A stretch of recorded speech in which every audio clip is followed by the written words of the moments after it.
Survival House Network.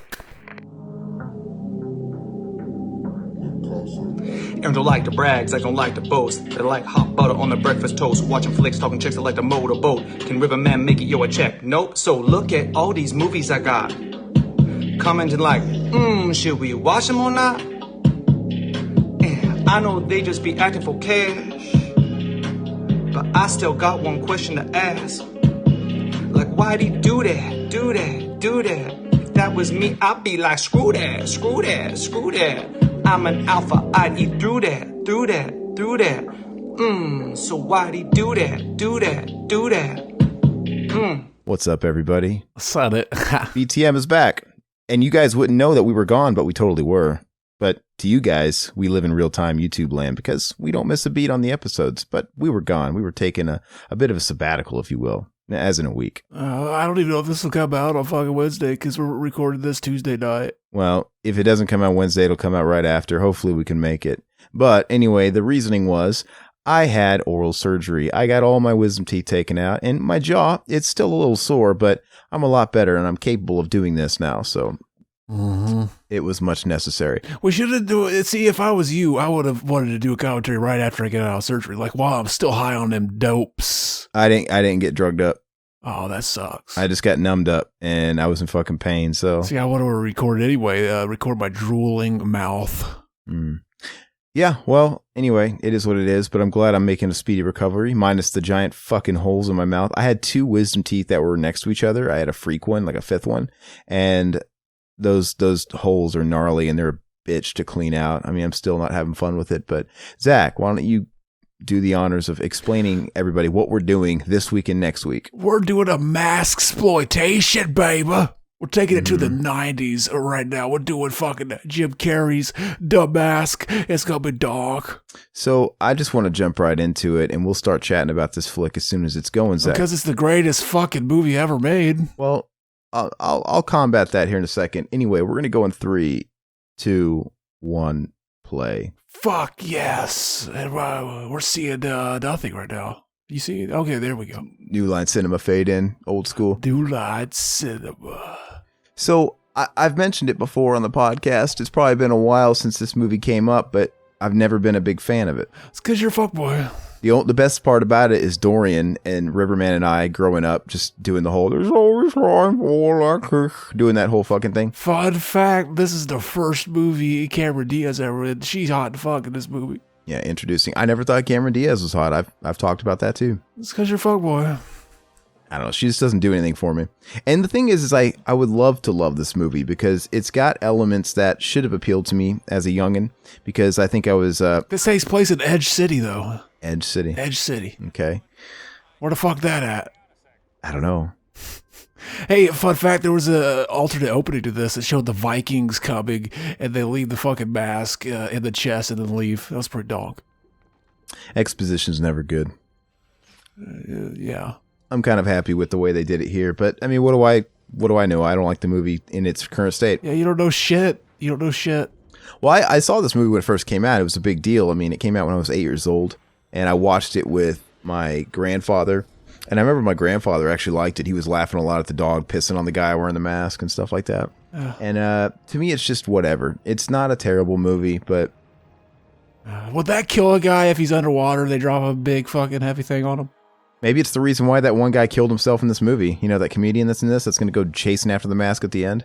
Ben Stein? He killed himself? Ben Stein, no. You know, his friend, his work friend that chases the mask when he throws it into the water at the end and he goes and... Oh, yeah. Yeah, that guy's hanging by his neck, as you would say, in his closet by a tie. His fucking closet, yeah. Yeah, exactly. He really did. He committed suicide some years after this. Because he knew he would never match this greatness. I don't know. This movie began... Did this movie start? Amy Yazbek. That is not Amy Yazbek, dude. That's what it said. It just had her credit. Oh, but I thought you said that was her. You thought wrong, bitch. Where is the Amy Yazbek in this? I don't remember her being here. You'll see. Okay. Guess who directed this fucking great movie? Was it Tom Shadyac? No. Who did it? Chuck Russell. Great. Who gives a fuck? Chuck Liddell, I don't care. You don't know who Chuck Russell is, do you little bitch? Chuck D, I don't care. He directed great classics such as Nightmare on Elm Street Part 3, the Blob remake, The Mask, of course, and Eraser with Arnold Schwarzenegger. That's not a very good movie. That movie's not very good. Yeah, The Mask is a great movie. It's a dank movie. This movie, though, I think this was the first of the... Was this the first of the... No, it was Ace Ventura was his first hit. But there was that trilogy of Jim Carrey movies that shot him to superstardom because they all came out like in the same year. He had Ace Ventura, The Mask, and Dumb and Dumber all in the same, like, 94. Mm-hmm. And it just... I think...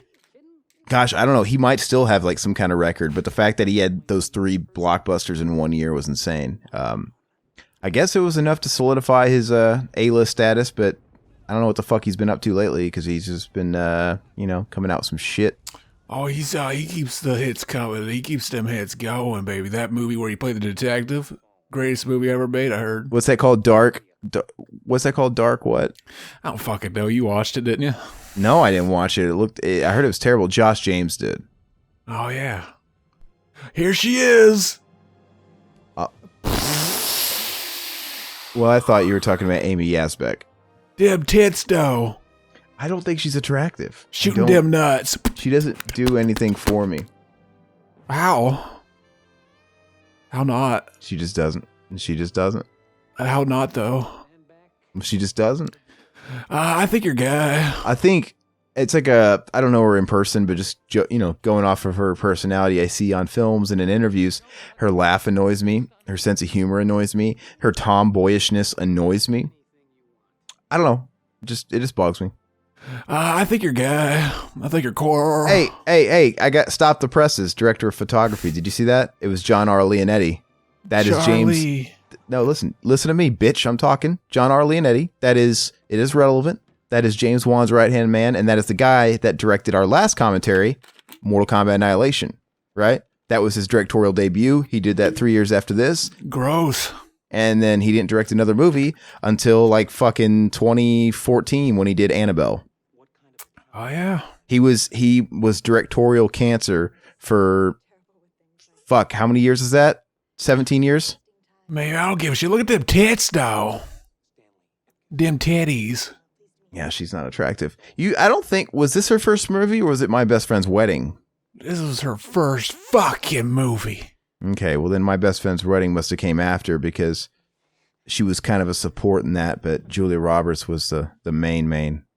She was on some fucking porn before she made it, and the people didn't find out until just a couple years ago. It was like a softcore where she was just standing there somewhere and her tits were showing. Really? It's per donk. Yeah, that's stupid, dude. That whole era of Skinemax softcore porn, that Emmanuel in Space, Red Shoe Diaries, that whole era in the 90s. I don't understand it. I mean, I get it. It was kind of a godsend being a kid and only having fuzzy channels you didn't have, and you can maybe like catch a tit where that was actually of value. But thinking back on it now, how lame is that? It's literally just a lot of like close-ups on skin rubbing, and you might see a nipple and you see a guy's ass. Yeah, it's fucking retarded. That's why we live in the best age now. You just get all the hardcore shit real quick. Well, it was basically like those. See, now you're gonna remember those days fondly. You're a little bitch. It was like, no, I'm not remembering it fondly. It was basically like those Penthouse articles where it was more like a female's romance novel, right? Because there was an actual narrative and all that shit, and the sex was secondary. And it was all very sensual, and you know what I mean? It was very much for women. Yeah, fucking stupid shit. Whereas, like you said, where it gets right to the action today, I think it's catering to guys that don't care about foreplay and just want to get to the money shot, right? Bust fucking 18 nuts all up in that face. That's donk. 18 of them. Here's the bad guys. Fuck them. They're bad guys. That guy's got a bitch and skullet. He looks like Bill Steer of the band Carcass. I don't know if that's your world, Zach. You listen to a lot of fucking mallcore bullshit. It probably isn't. No, I don't listen to autistic shit. No, you listen to... Listen to your autism. You listen to nothing but mallcore. Why don't you tell everybody the bands you listen to? What the fuck is mallcore? What does that mean? The fucking mall crabcore shit you listen to, man. I don't listen to that. You always talk about fucking the Norma Jeans of the world and all these fucking bands. They're not fucking crabcore. What the fuck are you talking about? They're mallcore. No, they're not. Mallcore isn't a word. Yeah, mallcore is basically back when Hot Topic came around, before it became a comic book fucking store like everybody else's store. But when it first came out, man, it was defined by those bands that they sold the merch of, and Norma Jean was everywhere. Norma Jean, August Burns Red, As I Lay Dying, all that bullshit. The only one I like out of that was Norma Jean. They kind of suck now. Yeah. Their first record, Donk. You're going to say that first record ain't Donk? I never listened to it, man. That's because you're a fucking cunt. I stay away from the mallcore. I used to see, dude, I'm a little older than you. I don't like it. I never listened to it. No, listen, I'm a few years older than you, and I used to go, I was in high school when the rise of Hot Topic took place, and I used to see Norma Jean plastered everywhere. I'm like, yeah, not my scene then. I don't even want to bother with this. Nope. Pass. Was it right next to the fucking gay-ass fucking Metallica shirts? Actually, Metallica was all over those stores, too. Yeah, you're a fucking retard. It was shit tons of Marilyn Manson shirts and Metallica, anything like mainstream, I guess. Norma Jean and Marilyn Manson, two things better than fucking Metallica. Marilyn Manson, you take that back, dude. He's awful. He's horrible. Marilyn Manson would fucking suck Metallica's dick right off and then spit it in their fucking face. But I was talking about Carcass. I wasn't even talking about Metallica. Fucking the stupid drummer be sitting there jacking off, watching, crying in the corner and shit. Norma Jean can't take a shit on Carcass. They do take shits on Carcass. You need to get schooled, man. You need to listen to some of that old grindcore stuff. I mean, they started off as gore or grindcore, and then they eventually became one of the pioneers of mellow death. You know, they transitioned, but they're good. It's because they're fucking transvestites or whatever you say. What is it called? They transitioned. Anyway, transsexuals. Tell me what you've been up to the last because we didn't record last week. Got the dick and balls cut off. Change your name to B Shell. We didn't record last week, so what have you been up to, man? Fucking nothing. Why you always ask me that shit? Stop asking me stupid fucking questions. The people want to know. We need to stop asking what's up. It's just a way to fucking break the ice. No one really cares what you've been up to. I don't give a fuck what you do in your off time, Aaron. I didn't make it about me. I said, what the fuck are you up to, man? Yeah, and you don't care. I don't care. No one fucking cares. Who cares? We're watching a movie now. It's a great movie. No. So Zach was telling me off the record that he believes he was cursed by a gypsy man. I never said that. Yeah, you did. You said you think you were cursed by a gypsy man because you keep losing weight. Stop lying. He keeps losing weight even though he ain't really doing nothing. He's lying. I never said that to him. We don't even fucking talk whenever we're not recording. I wish you would just open up and be a little more transparent with our listenership. Oh, fucking transparent. Well, why they gotta fucking see through me? Why you gotta see through me? I think every woman in this frame right now is hotter than Cameron Diaz. Even the old bitches waiting behind the ropes. Every one of them. You're just trying to front. We all know you want to fuck James Cameron. That's the Cameron you like. Did Dorian, was he in anything else but this in Pulp Fiction? I don't know, but I would suck his dick. They came out the same year. You ever notice that? A lot of times it's like an actor or a character actor had one big year seemingly. Mm-hmm. You know? It's kind of like in Dumb and Dumber. You have, what's her fucking name? Karen Duffy. And she played in Blank Check and Dumb and Dumber. And, you know, the same year, but then, nothing else. Patrick Duffy, he was the leg of fucking Scuzzlebutt in that episode of South Park. And he was on Step by Step, which was a ripoff of Brady Bunch for the 90s. And I remember it being a lot better than it actually is. I went back and revisited that show. And look at that Beetlejuice outfit, though.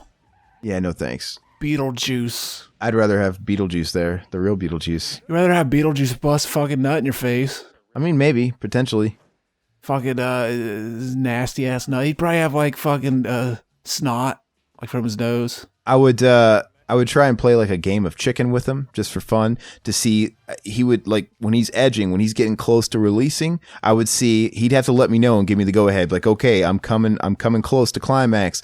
And I would see if I could beat him to the punch and say Beetlejuice 3 times before he busts it in my face. Exactly. You know, it's like Russian roulette with Beetlejuice cum. Mm-hmm. It's donk. Am I supposed to believe that he really drives that car, man? Why wouldn't you? He's a fucking loser. Why would he drive that car? I mean, he's a banker, and he's not even like a teller or anything. He's an actual... Stanley Ipkiss. A guy that with a name like that drives that car. You know, I like the way this movie looks. I like the vibrant, tone of it. I like the cinematography. All of it's really neat. And like I said, on paper, I should like this movie, and it's got things going for it. I don't know. It's missing something for me. I never go back to it. I don't think I've watched this since I was younger, but I've seen it a handful of times. I remember this movie came out. I fucking went and bought this shit. I remember we went to the video store because they had an extra copy that I could buy. And they're like, "Oh yeah, did you see this?" And they had a fucking magazine of Nintendo Power right next to it. They're like, "Oh, you could, they're having a contest. You could be in fucking Mask too." They welched on that shit. Yeah, fuck them. Fucking liars. What did they do to make amends with the kid that did win and they never ended up making Mask 2 with Jim Carrey? What did they do? They said they were sorry. On the last magazine of Nintendo Power, they apologized to him. Oh, the final issue just a few years ago? I guess. It took them 20 years to fucking apologize? I don't know, but I heard, fucking fun fact, this is Massploitation, and they eventually did do the Mask sequel, and fucking, I guess I heard he had a little part in that. No, gross. I know, it's terrible. Jamie Kennedy is not Jim Carrey. They got the same names, the same letters. Zeke. Yeah. You think Zeke the Plumber wrote that? I doubt it. That fucking hoodlum Zeke the Plumber fucking graffitiing up the fucking bridge. I'd know him. Hey, that is funny, though. Do you remember back in 94? Or actually, it probably would have been on video in 95 because shit took like a year to come out back then on home release. Mm-hmm. Do you remember how much you paid for that VHS? It blows me away, like the inflation, or sorry, how much stuff used to cost. I don't remember. I didn't pay for it. My parents did. I remember when my grandmother bought the original Batman, Tim Burton's Batman, in like 1990, or something like that, when it probably came out. And the price tag was always on the box, and we never took it off. $59.99 VHS. Fucking autism. Isn't that ridiculous? And fuck, it might have even been more.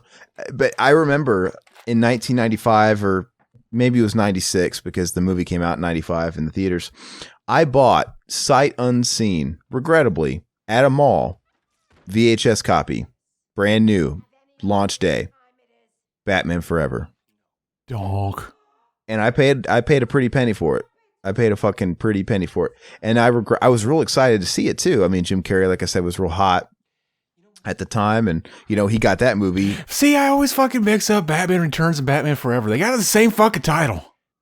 No, they don't. It's some fucking random word. Fuck that. And they don't have the same title at all, and they're two far different movies. Second one's far superior. But anyway, obviously, yeah, Batman Forever is far superior. Batman Forever was Jim Carrey getting the role as the Riddler. That was a direct response to the big year in '94 he had with this fucking trifecta of juggernauts. But anyway, I wanted to see the movie real bad, and when it was in theaters, we never got to see movies growing up. And I remember the year it came out, dude, the fucking marketing game for that movie was way strong. I remember being at my grandma's house, and remember how they had Kellogg's? They had a marketing thing with Kellogg's, and a different Batman character was on a different brand of cereal. So Apple Jacks had the Riddler on the box, and Corn Pops, I believe, had Two-Face, etc., etc. We had to have all those boxes, man. I got fond memories of having those fucking Batman Forever boxes, and they used to come with like fucking trinkets or something, Two-Face coins or something. I don't remember, and they had the McDonald's campaign, and they had all that stuff going on, just like they had with Batman Returns. Yeah, it was pretty cool, and I really wanted to see it because I was a dumb kid, and I think when you're a certain age, you just like, well, I liked it the last one, of course I'm gonna liked it this one, even though I knew damn well the same people weren't making this one, and it looked way different. Mm-hmm. Just the fact that it had that fucking Seal song like everywhere. That song's amazing. I do like that song, but it's already a very different vibe than Batman Returns, where they kind of ditched that whole thing. What the fuck is that shit on Seal's face? It's scarring. I think. Fuck, I don't know. Was he in a fire? I don't fucking know. I'm gonna look it up right now. I know. Looks like he was blowing a unicorn that commented it on his face. Well, I know I've looked that up before, and I can't remember if it was, if it was a fire or what. Let me see. I'm an asshole. See, I go to these places like, oh yeah, that'll be funny. I'll make a joke about his weird face, and then I feel bad. It's weird. Because Zach is a supermodel, everybody. Exactly. I'm looking it up. Okay, when people see Seal, it's hard not to notice the scarring on his face. Although there have long been rumors as to the cause of the scars on his face, they are the result of a type of lupus called discoid lupus, and a word I can't pronounce. A condition that specifically affects the skin above the neck. So he has lupus, you insensitive asshole. Lupus. I have a friend named Lucas. That's close. Celebrity net worth. How do they predict he's worth $30 million? The guy had one hit. Well, he did that remake of the Steve Miller Band for Space Jam. I wanna fly like an eagle in the sea. Exactly. It's a dunk movie dunk song. What's your feelings on Space Jam 2? I mean, how are they making a Space Jam 2? Like, why are they even bothering capitalizing on that when Space Jam 1 was so long ago? It's a completely different market. You know, Michael Jordan was all the rage. The people that were all about Michael Jordan and all that stuff in the 90s, they probably still like basketball, but it's different, right? They're grown men, and what's his face is a totally different era of a ball player. I don't know. Is that even real, or is it just a joke? Looks like a fucking joke. Like I remember seeing a poster that's like, that has to be fake. Or is it actually confirmed? I don't know. I kind of want to look now. What's that fucker's name again? The ball player? LeBron James. That's right. LeBron James, the so-called savior of Friday the 13th, but I think he failed. What's going on with that, by the way? Hasn't there been another update? Fucking, what's his name? He went ahead and did it. They're gonna fucking, it's gonna get stuck in court again. It's great. It's wonderful. So it is official, man. It's fully cast and everything, and they probably have a start date here. It's got a director. It's got the screenplay's written. It's got a full cast, man. Lil Pump's in it, dude. Lil Pump, that's gonna be amazing. Lil Pump. That's gonna be amazing. Fucking LeBron James is great. Charles Barkley is cast in it. He's probably got a cameo. Hell yeah. O'Shea Jackson Jr., that's Ice Cube's son. He's in it as well. I'm gonna be in fucking theaters day one. Yeah, that's a little bullshit. I don't think the first one's good. I don't think it's. Oh, the first one's amazing. It was just capitalizing on a massive pop culture movement at the time. I mean, but the movie itself, the dialogue is shitty. The movie's shitty. The fact that Bill Murray in the mid-90s was playing second fiddle to Michael Jordan, who was a non-actor. It's just, that's how big he was. Mm-hmm. So you have Bill Murray, who was an A-lister in the mid-90s for sure, playing second fiddle to Michael Jordan, a non-actor. Whereas if you have any other athlete that is lesser than Michael Jordan, well, then you have Double Team, where Jean-Claude Van Damme is pairing up with Dennis Rodman, right? And it's a different tier altogether. Yeah, we gotta do that movie though when it comes out. It's gonna be amazing. No, we should actually do Double Team though. Have you ever seen that with Dennis Rodman and Jean-Claude? No. It's ridiculous. It is ridiculous. The back of his head looks like a ball sack. Yeah, it does. Fucking Shrek's ball sack. Wow. Oh, is that a condom? I don't remember this part. Yeah, that was ad-libbed. Was it really? Jim Carrey just he put a wet condom in his pocket just for fun. Like, oh yeah, I'm gonna do this gag on the movie. So I remember this is one of the first DVDs I ever had, and the director was saying like, oh yeah, that was improvised. I had to actually edit my own laugh out of the soundtrack. It's pretty dog. Fucking see, Jim Carrey's a comedic genius. I really do think he is. I mean, nobody's ever been like him, and I don't think anybody will ever be like him.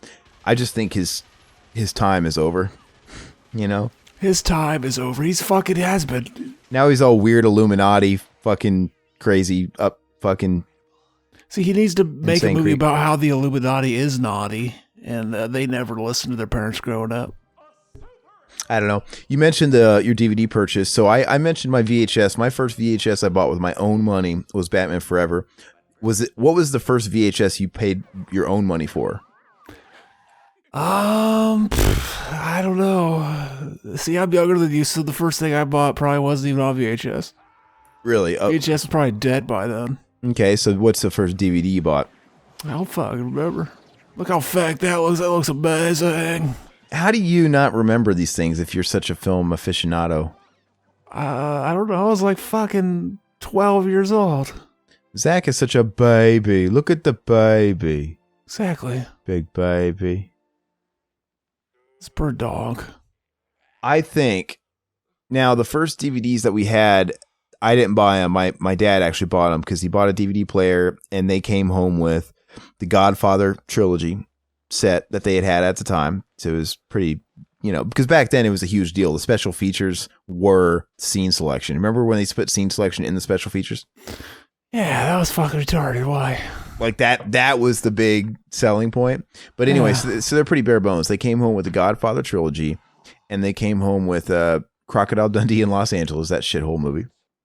And they also had Altered State, the John Hurt movie or whatever. Those are the three movies. And so at the time, nothing really I was interested in, but I was blown away by the quality. I really was. And even watching fucking Crocodile Dundee in Los Angeles. But what I did was I borrowed, because Riverman had a DVD player before anybody. Anybody in high school, Riverman had one. You know why Riverman had a DVD player before anybody? Because Riverman is actually like 2 years older than everybody in our grade, or was, because he got left behind, like he failed kindergarten, or they held him back. How do you fail kindergarten? Well, he was held back, they at the recommendation, right, of the teachers or something. Oh. So. And it was one of those things where he already kind of started a little late. You know how in school there's always like the 5-year-olds and the 6-year-olds. There's always somebody that's like a year. And so you add that with the fact that he got held back a year. All of a sudden, freshman year, I was 13 and turned 14. So I was kind of on the young end. I went to school early, 4 going on 5. So I was 13 going on 14. Riverman was fucking 16. So Riverman, we were the only freshmen. Riverman was like the only freshman that had a car, right? Mm-hmm. So, and he was the only freshman that had a job. He was working like almost full time. Fuck that. So, but it was pretty rad though. So basically when DVD players were hot shit, he had a job. So he had one and nobody else did. And on the weekends, we had a car to cruise around in. Nobody else did. It was pretty cool. Anyway, so he had his DVD player and he bought Dawn of the Dead, the first DVD pressing of that. I know it's been released like a bajillion times. So when we got our DVD player, it's the first thing I did was borrow his copy of Dawn of the Dead, and it was pretty rad. So I remember whenever we got the DVD player for the first time, and my parents bought some DVDs, and I had one. I don't remember if I bought it or they did, but it was fucking Jason Bob Strike Back. My dad got that too. I want to say he got it pre-owned, previewed at a rental place. I can't recall though. Mm-hmm. He really liked that movie. I don't think that movie's that good. It's all right. It's whatever. It's because you're a cock smoker. I'm just not into the Kevin Smith brand of humor for the most part. I think Clerks 2 is fucking hilarious, but it's just hit and miss for me. I don't know. But, going back to that, the first DVD I paid my own money for, believe it or not, I want to say was fucking Me, Myself, and Irene, maybe. Dog. Because I was 16 and I was working my first real job, not including a paper route. And I was working at Toys R Us. And I think I went and took my first check. Is that her introduction right there? Or did she show up earlier? Oh, there she is. I forgot all about her character. I forgot all about her. I guess she is in this. Mm-hmm. She hot. Yeah, she's a redhead I can get behind. See, imagine her and Cameron Diaz just fucking lesing out. Be dog. Put a bag over Diaz's face. Oh, God. You're such a fuckboy. Hey, this guy right here, he was in Meet Wally. You would fuck him instead, listen, he was in Meet Wally Sparks. It was sort of a latter day Rodney Dangerfield movie. No, shut up. A late 90s Rodney Dangerfield movie. And he was sort of an antagonist in that movie, which Meet Wally Sparks is a funny movie if you've never seen that. It's really fucking stupid, hokey 90s fun. He might be a Latter-day Saint too. But anyway, so I remember taking my very first check. This is before direct deposit and all that bullshit. I had to go and pick up my check. And the Toys R Us that I worked at was in this big shopping plaza where we had our mall and all that stuff. And right next door to Toys R Us, I got my check and I walked out of Toys R Us and I went into a Hy-Vee, which is a Midwest grocery chain. And I bought a big bag of Doritos, probably a 2-liter Mountain Dew or Pepsi. And then I went to the next door over, which was Best Buy. And I went in there and I bought Me, Myself, and Irene. And I think that's it. But yeah, it was cool. I'll never forget that though, man. That was your first real paycheck and buying something with it. It was pretty neat. Yeah, you felt like a fucking loser. Like, oh, this is, I just got it. I'm already fucking losing it. Easy come, easy go. Well, I didn't spend all my money. I think I gave the rest of it to my folks, because I had used a couple of paychecks to buy my dad a shitty car. But I did take a couple of, like a few bucks, and I bought a movie and some Doritos and a fucking Mountain Dew. And I had a fun night. I went home and it was super satisfying to sit in my room and watch a movie I bought. And, Your dad got you to buy him a car. You're such a bitch, boy. Well, it's funny. So, like, it really is a big deal because when you live in a house with a lot of kids, you can't just go willy-nilly and eat all the food because we didn't have a lot of money and stuff like that. So, if there was a bag of something in the cupboard, let's say a bag of crackers or chips, your dad would fucking hear you opening the wrapper. You couldn't do it. You had to sneak shit. So it was a good feeling to buy my own fucking rations and just go ham on it, and no one could say anything. So it was fond memory. Oh, you know what else I bought? Fuck, I take it back. I also went to, in that shopping center, we had this old game store in the Midwest. I think it might just been in Nebraska. I'm not sure, but it was called Gamers. And I also walked over there and I bought Tekken 4, because Tekken 4 was, not Tekken 4. I'm sorry. I bought Tekken 4. My bad. I bought Tekken 4, which was brand new at the time on PS2, because I did have a PS2. And I bought the long box, the long jewel case version of Mortal Kombat 3 on the PlayStation, which is my favorite PlayStation case and cover in the world. I think it was so beautiful. And fun fact, we moved like 2 months later, and I fucking lost it in that move, and I'm pissed, and I still don't own it. I got to get it again. You and them fucking fighting games.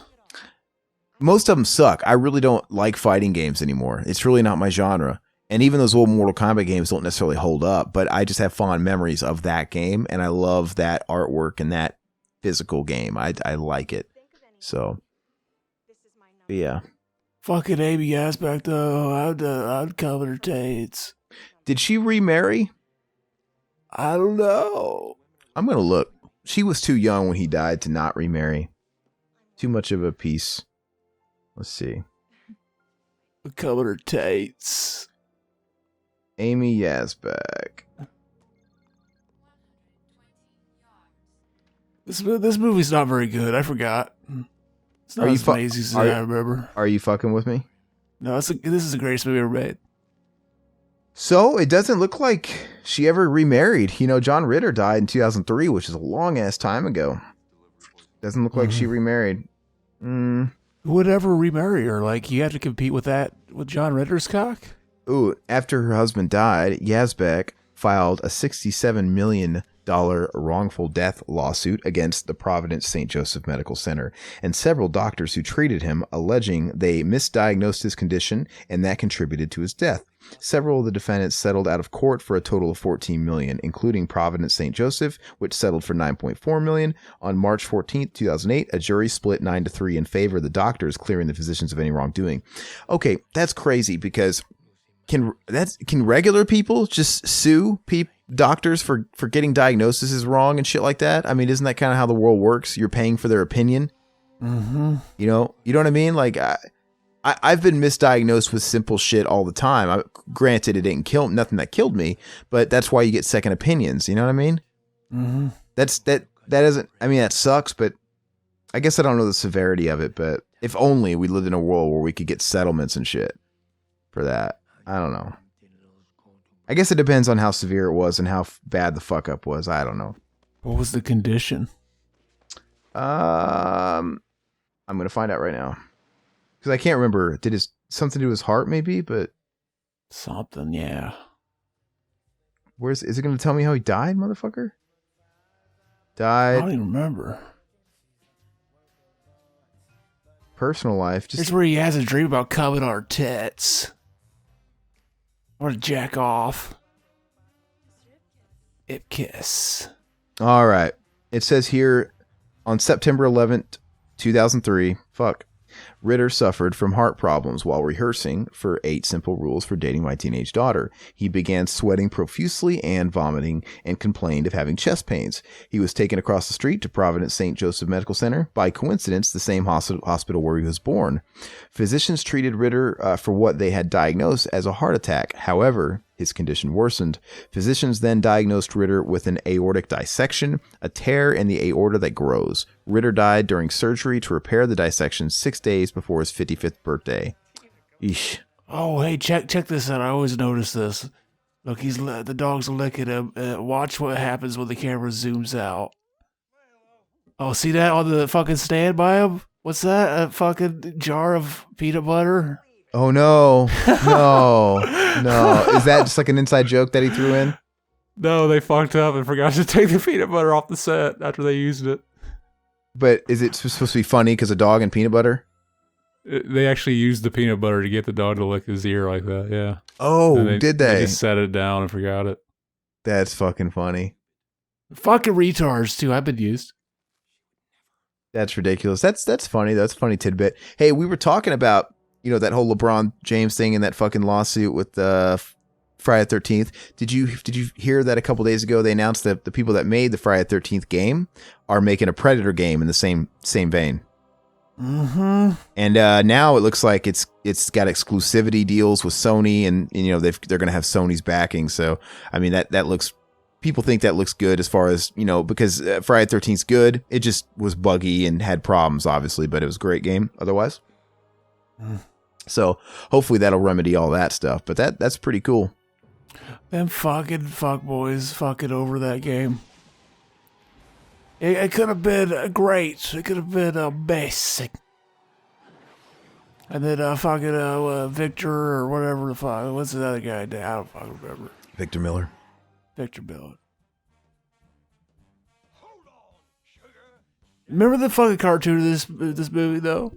I do. It came out the same year, like the year after. Yeah. And they had it's funny. They had a mask cartoon, and they had an advertised but never aired Dumb and Dumber cartoon as well. Never aired? Really? Yeah. Why? I don't know, and I don't remember where I saw the commercial. It was a preview on a VHS we had. It was probably on the mask. It was either, but maybe not, since you had it too. It was on some VHS we had, and it was a commercial for both of them. And to my knowledge, only the mask ever aired. I'm going to look up Dumb and Dumber cartoon, actually. So the mask is based on a comic, right? Mm-hmm. How long did that comic exist prior to the movie?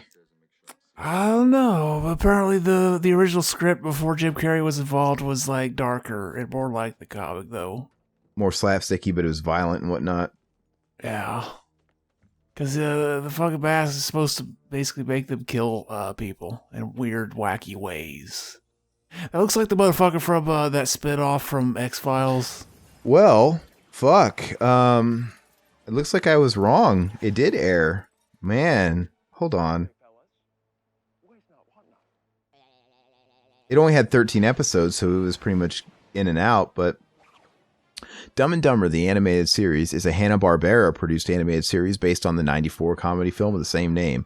The animated series premiered in 95 on ABC. Voice cast. I don't know who that is. Matt Frewer played Lloyd Christmas. Interesting. That's interesting. Who's that? He was in what's that fucking movie you like? Honey, I Shrunk the Kids. He's the neighbor. Super Glue, and he was also in I like Honey, I Blew Up the Kid. Blew Up the Baby. That's a good movie. No.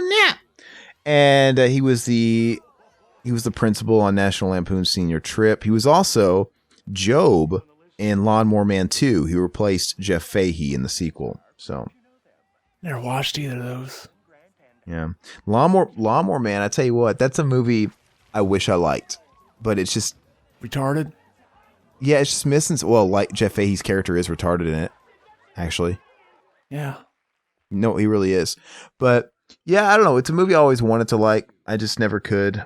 Why would you want to like it? They fucking ripped off like complete bullshit. Like, oh, we're just gonna take this fucking title. It has nothing to do with it. Stephen King sued him for that too. So how did it differ than the actual short story? Because I never read the short story.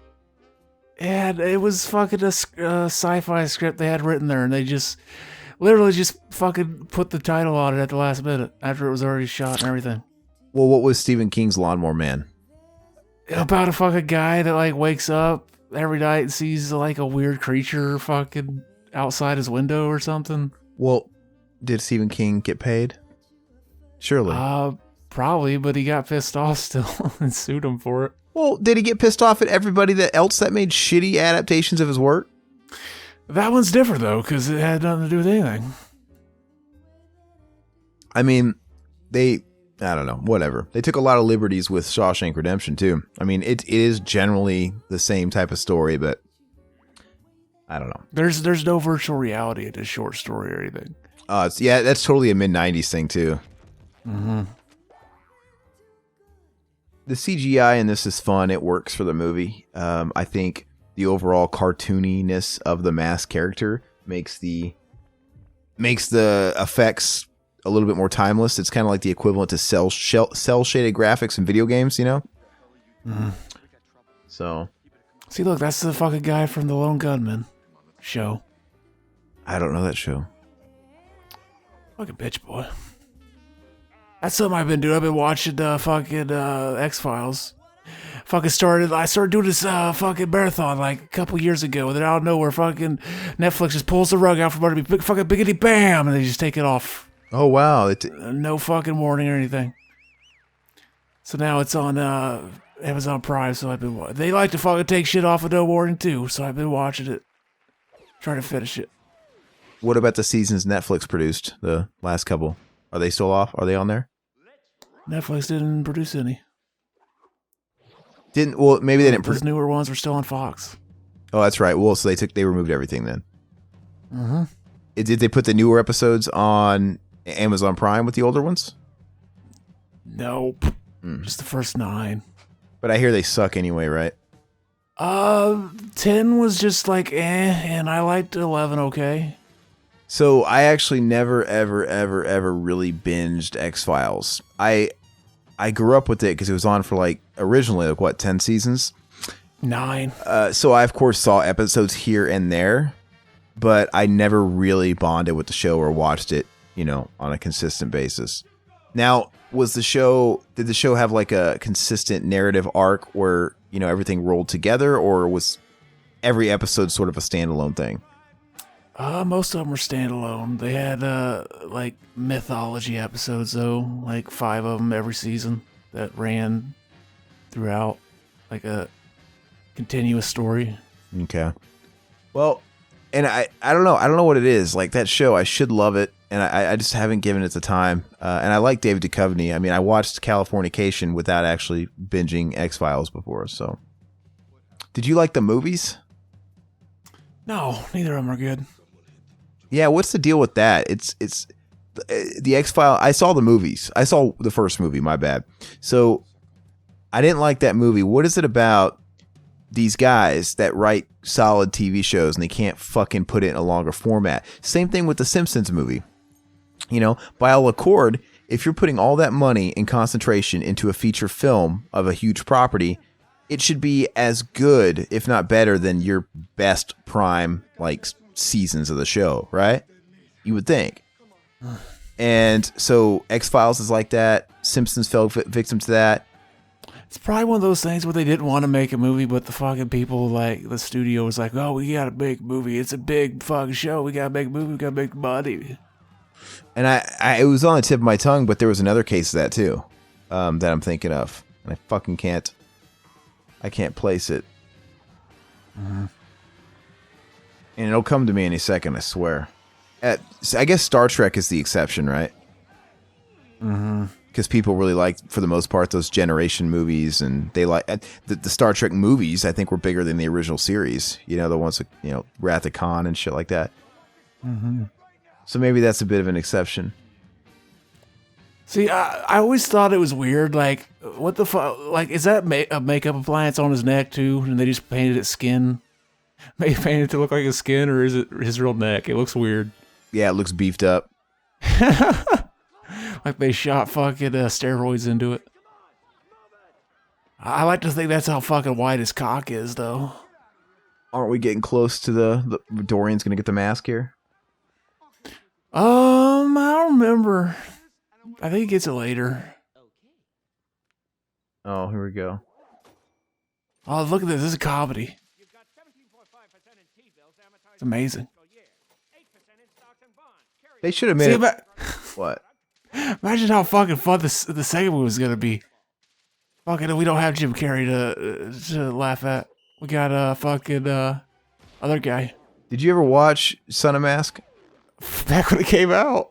You did watch it? Did you go in the theaters?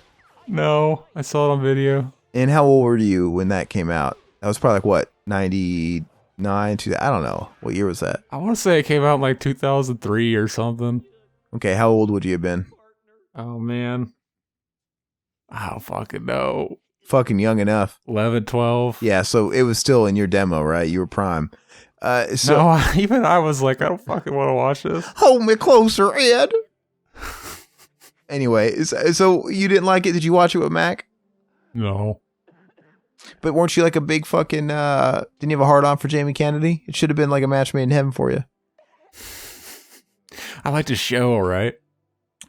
It was funny because that show, I felt I got the inkling and the impression that it was a hit, yet it was gone in like a season, maybe two. There was like 4 or 5 seasons of that show. Was it really? No. Okay. I saw Jamie Kennedy pop up on this fucking horror movie, this shitty horror movie from 2014 called The Sand. Have you seen that? I think it's streaming on Prime or something, or Hulu or something. But I haven't. So when I was in the UK back in March, in England, in the UK, they have this channel called the Horror Channel. It's just called the Horror Channel, and it's pretty cool. And in the UK, they do not censor television. Cool. At all. Yeah, so the fuck bombs are in there. You watch Kitchen Nightmares, and all the fucking fucks are in there, and same thing. Like, you know how they actually air the USA version of Kitchen Nightmares too, and they put all the fucks in, and they have this show. That's crazy. Do they have freedom of speech in their document that fucking defines the country? I don't think so. How does that work? They have this show as well called, it was fucking brilliant, called Naked Attraction, and it was just this prime, main network TV show based in London where basically you have like 4 or 5 people that's like a meat market, and you have a suitor that comes out, and they basically dwindle you down on who they want to take out on a date based on what you look like, and they start revealing the contestants from the ground up. So it first starts off with them being covered from genitalia up. So she has to eliminate somebody based on genitalia alone. Cool. Like, ew. And you see like close-ups of fucking labias or dicks or whatever. And then she'll eliminate somebody, and she has to say why. And then everybody that makes it to the next round, they raise it up a second, third. And so now it's just cut off from like the shoulders up. So now not only did she have the genitalia, but she's now judging them based off their abs or how fit or their tits or whatever. Until finally the third round, she judges the voice, right? Then she can talk to him a little bit. It was trash TV at its finest, though. Sounds amazing. But no, anyway, so I watched that shitty Sand movie on that Horror Channel, and Jamie Kennedy showed up in it. I'm like, what the fuck? It was this weird cameo, so I don't know. His career's in the shitter, I guess. His career is amazing. He's a great actor. But yeah, earlier, he was mocking the whole fucking thing where what's her name from Mrs. Doubtfire? She comes out, she's like, "Oh, you like me? You guys like me?" or something like that. Oh, Sally Field, yeah. Where she was accepting the Oscar. Yeah. And he misquoted it. He said, "You love me. You really love me." It's funny because like people that push that fucking what's that shit called? The Mandela Factor. Like, oh yeah, fucking no, she originally said you love me, and fucking reality got altered, and now she's saying to like me. It's like, no, fucking that is always misquoted. Fucking No, you're right. Stanley Ipkiss misquotes it in The Mask. You're absolutely right. No, and I remember that too. When I actually looked that up on YouTube one time, and it was like me. I'm like, oh, what the fuck? Yeah, it's just like people remember the fucking Dirty Harry as having it in a certain way, and he doesn't. Like, you feel lucky, punk, and he never says that either. It's like, oh, do you feel lucky, or whatever the fuck he says. Well, do ya, punk? Yeah. Yeah, it's just misquoted. Yeah, but yeah, and it catches fire, and probably something like The Mask and a bunch of other shit is more popular, and it becomes the reference guide. Yeah, and it just kind of takes life on its own. Yeah, that is interesting because I noticed that too. I'm like, what the fuck? That's not what everybody says. But See, look at this. Well, if you found a fucking magic mask that made you like able to run and do all this crazy shit, would you use it for evil? I would. Well, it would be a completely different movie, but still kind of cool if when he put that mask on, he was like a murderer, but he was still kind of whimsical, you know? Yeah. In the comics, did he do vile stuff like that, or was he more of a superhero? What was going in the cartoon? He was a murderer. Yeah, he was a murderer. Okay, it was all kinds of different people that put it on and became murderers too. Okay, but they did it. They murdered people in wacky ways, like cartoony ways. Yeah, interesting. The cartoon being a response to this show, I mean, I think they kind of made him a bit of a protagonist, like a hero of sorts, right? Something stupid. Mm-hmm. I remember they had an earlier script once they, for The Mask 2, once they, after they found out Jim Carrey didn't want to come back for a sequel, they had a version where a lady finds it and puts it on, and Dorian was still in it, and that never got made either. So it was like American Psycho 2 with Mila Kunis. We're going to make it a woman. We're going to gender swap it. Hey, I thought about you today, man. I was talking to some people with the old day job, and we were talking about nicknames, right? Nicknames that we've had growing up, and somebody said, "Oh, I hated my nickname growing up because I was a new kid in school or something like that, and somebody had heard me whistling 'Pop Goes the Weasel,' and then all of a sudden everybody started calling me Weasel, and I hated it. I'm like, you should be proud of that name, exactly, because you share that nickname with the great Pauly Shore, as Zach would say. And I explained that to them, and they just weren't having it. I think it made them feel worse about it. Big dog. Have you watched that Pauly Shore YouTube show or his rants? No. See, you guys give me shit for liking Pauly Shore. I'm the only one that hasn't given a shit enough to watch that. No. You're watching it all the time and saying, if anything, I kind of like it. Who said that? That was Josh James. I think you said it too. No, I caught one video because Josh James was talking about it, and it was interesting, but I haven't watched it since or anything. It's just literally him rambling and ranting, and him just kind of going off unscripted, and he's got a couple of young punks in his little apartment that are helping him, edit it and stuff like that. I mean, he's trying to make a thing of it, so. Yeah, anybody that doesn't know, go watch Pauly Shore Brand of Brands. You can just watch him walk around his house and talk to himself. Yeah, it's interesting. Pretty donk. According to Josh James and Aaron. No, he doesn't want to admit it now. It's just whatever. He lives alone. He lives alone, doesn't have any kids, not married, and he has no interest to, cohabitate with anybody. Fuck yeah. But yeah, I don't know. You should find a hoe and get married, then he'll have more money. You split that fucking bills on the house and shit. It's no reason to get married.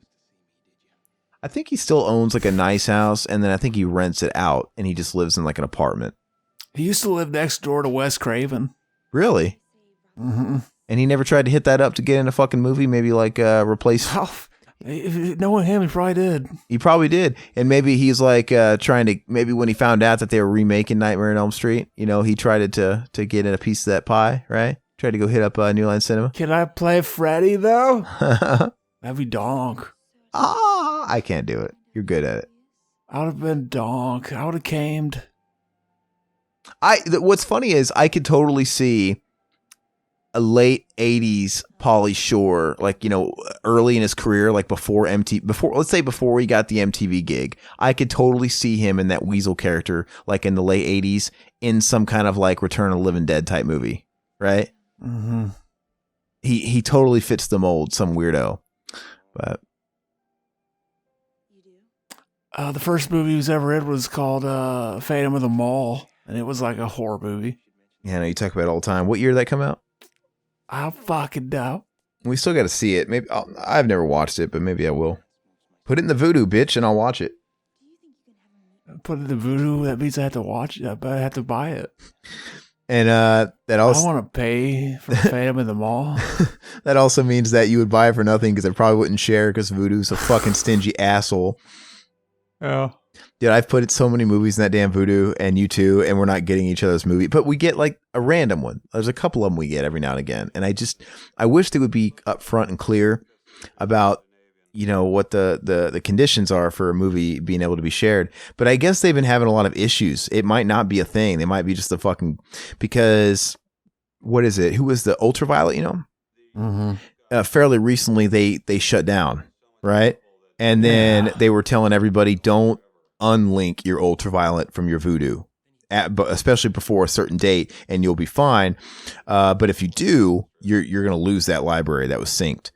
And but there's been a lot of people that I was looking on the message boards and the complaint forums and the voodoo fucking help forums and stuff. A ton of people saying, hey, fucking, I lost a shit ton of movies. I didn't even do anything. I did everything you just said. And people are putting entire lists and shit. Like, I don't have this. I don't have this. I don't have this. And I lost some too, come to think of it. I lost some too as well at some point in the last few months. I lost, like I had Aladdin in there. I had Lion King in there. I had some Disney ones. I'm pretty sure that I lost. I lost Get the Gringo. I had that in there. But you know, I've noticed here and there. I thought you just got that movie. I put it back in there. Oh, I paid the fucking $2. you bought it again. I put the $2 in there because I love that. I wanted to watch it. But yeah, no, it's bullshit, man. It's absolute bullshit. And there's like no protection there. It's like, okay. I'm surprised they don't make replica masks of that. Nobody has. I'm sure a bunch of the people Mac follows on Facebook probably do like custom stuff. But you mean like a NECA thing or like an official company or TOTS or something? Yeah. I could see NECA doing something like they did with the Jason mask. You know, I don't remember what they're made out of, but the kind of shit you really don't want to wear because it's kind of heavy and it's more like for decoration. Mm-hmm. I don't really wear mine. I would never wear mine for like Halloween or anything because if that motherfucker comes loose and it falls to the ground, it's going to break. It's going to shatter. Yeah, well, how did they fucking overlook that little detail? NECA. It's just what were the original masks made out of? Like plastic. Mm-hmm. I don't know what these are. Not fiberglass. I don't remember what they are, but it feels really cool. It feels real sturdy and it feels really cool. And it's a great wall piece, but it's that kind of like almost really hard, almost like stone like material. I don't know what it is, but there's been tons of reports where it's like, yeah, if it comes loose or something, or you drop it and it hits hard surface, it's going to shatter. It's going to break. But Fuck ups. they weigh like fucking 2 pounds. When you hold them, they're pretty heavy. Fuck ups. Overlook that shit. Okay, so this is the Cuban beat fucking scene, right? Oh, this scene is amazing. I'm already tired of this movie, though. Real talk. Real talk. What are you fucking talking about? This is the greatest movie ever made. Real fucking talk. Why did I buy this on DVD, though? So you really don't like it. Dude, we're only 56 minutes into it. We actually have like 45 more minutes. Can you believe that? It's not going by at a brisk pace. It's not. It's really not. Which kind of makes me look at that fucking skyline. That looks totally real. Mm-hmm. Why is the sky green? Where have you ever seen a green sky? The pinks and greens. But you know what, though? I can't think of a better opportunity to read all the fucking comments we got. You want to start kind of cherry picking those? Go for it. Because we got a lot. Because like I said, we didn't record last week. So we're going to go over a few here. And I gotta find my fucking stopping place again because I lost it. But I remember it because it was an insult. And we always gotta read the insults. Mm-hmm. Okay, so let's see here. Actually, 1 second. Fuck, I lost it. Zach, sing a song. Give me a sec. It is just raining shit on Aaron today. Well, the I don't like seeing rabies. We read that. We don't write that. Okay, was it the fuck the commentary, Zach? Probably, yeah. Okay, so on our Cabin Fever commentary, I really like that one, by the way. A listener by the name of Suman Roy, I'm pretty sure it's not a returning listener. They just say fuck the commentary. Now, are you saying fuck the entire like form of media, and are you saying fuck the commentary in general, or are you saying fuck this commentary, or are you saying fuck us? Because I don't know. Until you can be grammatically perfect and get your point across, I can't take your insults seriously. Yeah, like that's so fucking vague. Like, we don't know what you mean. We were gonna fucking see. He could have been the guy that fucking made it all make sense. And like, we get it now. We could even extract it even further. Maybe he's not even talking about fucking film commentaries. Are you saying fuck the social commentary of the world? You fucking what? I mean, I don't know. But I appreciate you most likely clicking on the video and then immediately leaving after you fucking left your comment. So whatever. Now on our Tales from the Dark Side, the Devil's Advocate, that's the one with Jerry Stiller. We got a few comments here.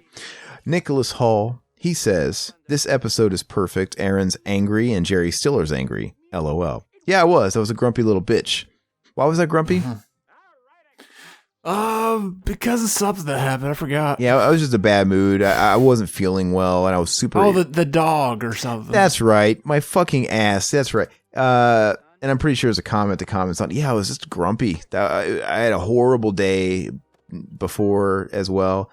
Nicholas Hall also says, have you guys seen the new Twilight Zone yet? It's not bad. We've talked about it. Zach, did you drop off or did you watch any more? Not yet. I'm collecting all the episodes and I'm going to watch it. I was thinking about maybe doing like a fucking, I won't say it just in case I don't do it actually. Never mind.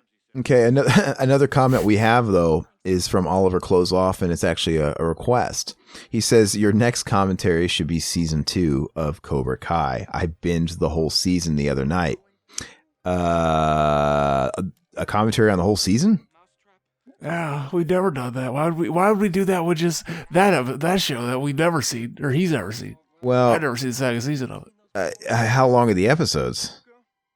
30 minutes, I think. Fuck, how many episodes? Like 10. Fuck me. So, maybe I wouldn't mind. Be a 5-hour commentary. Yeah, maybe I wouldn't be opposed to cherry picking. You know, I've never seen the show at all. So, personally, I'd want to start with like, I don't, we'd have to see how that would work out. I mean, I'm definitely into the idea. I just got to figure out how to do it to where it makes sense. We could do a deal. That's a fucking YouTube show, so maybe we could do a deal where they host our commentary on the show. You just can turn it on or off. That'd be pretty rad. They could advertise it as the BTM guys doing the commentary. But you know what? Maybe we have to try and make it work, Zach, because he's got some support. Some listeners commented on his comment. David Capper said, I absolutely second this comment with exclamation points. Adrian Mendoza said, he inquired, is the show that good? And then they were saying, yes, it's good. It gets comically overblown at times. And he's going to check it out. So maybe we should consider it. That's fucking Cinema Enema. Amityville 2, The Possession. A listener by the name of Stephanie Baker. Always good to see a female in the mix. They dropped some fact bombs on us. I'm pretty sure we mentioned this, though. The Montelli family in this movie is based on the DeFeo family. Also, I'm not sure if this was intentional or not, but the DeFeos were murdered in 1974, and the family in this movie is clearly living in 1982. Mm-hmm. I'm pretty sure we addressed that. I have a feeling they maybe put this comment before we mentioned it or something. But, yeah. If we didn't mention it in the first half of the commentary, we didn't mention it in the second, because the second half, we're just talking about Limp Bizkit the whole time. I just want to say I did, because it's kind of like an obvious point to make, but we love that perfectly imperfect movie. Like I said, I would love to see a re-edit of that. I think that movie could be fixed with an edit. That's it. You don't really have to take out anything. Just, I think they should have approached that movie as like the stories being told from the perspective of the son while he's in prison, in jail, in lockup, right? Awaiting trial. And they should have angled it like that. Kind of like Interview with the Vampire, you know? He's telling it in the interview.